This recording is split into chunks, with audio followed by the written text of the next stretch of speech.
In this lesson, I'll introduce the student to the concept of checkmate. Well, a checkmate is the only way to win a game of chess. And in the last lesson, we already saw a few of the white pieces giving checks to the black king and the king getting away from the check. Now let us see a position where the black king is under a check and cannot get away from the check. Let us look at the position in hand. We have the white queen here giving a check to the black king. Now just think for black. He needs to get away from the check. And let us look at the possible squares. He might think of getting away here, here, here, and here. As we know, the king can move only one square in each direction, and maybe I missed this one.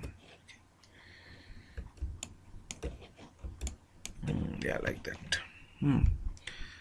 Now, if we notice, all the squares pointed by the yellow arrows are still under the range of the white pieces. All the squares now highlighted by the red arrow are under the range of the white king, and as we know that we cannot place the king under the range of any of the opponent's pieces, and as such all these three squares are out of the range of the black king. And along the last line, the queen is controlling all the squares, and as such the king cannot go there also. So this position where the king is under a check and cannot find a safe square, cannot get legally out of a check, is known as a checkmate. This is the last move of the game, and white is said to have won the game because black has been checkmated. It is worthwhile remembering that doing a checkmate to the opponent is the only way to win a game of chess. In this example, we see the black king being checkmated by a white rook. Like in the last example, it is in the range of the white rook and cannot escape up because it is being restricted by the white king.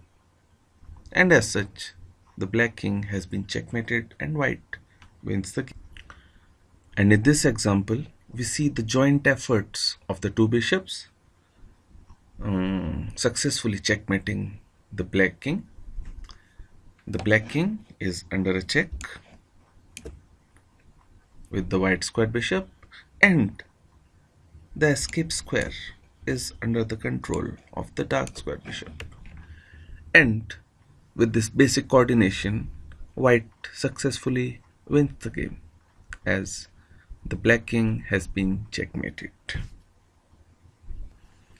And in this final example, we see the mighty king being checkmated by the smallest piece on the chessboard, the pawn. Here the pawn of b7 is giving a check to the black king, while the pawn on a7 is restricting the escape square, and the black king has been checkmated.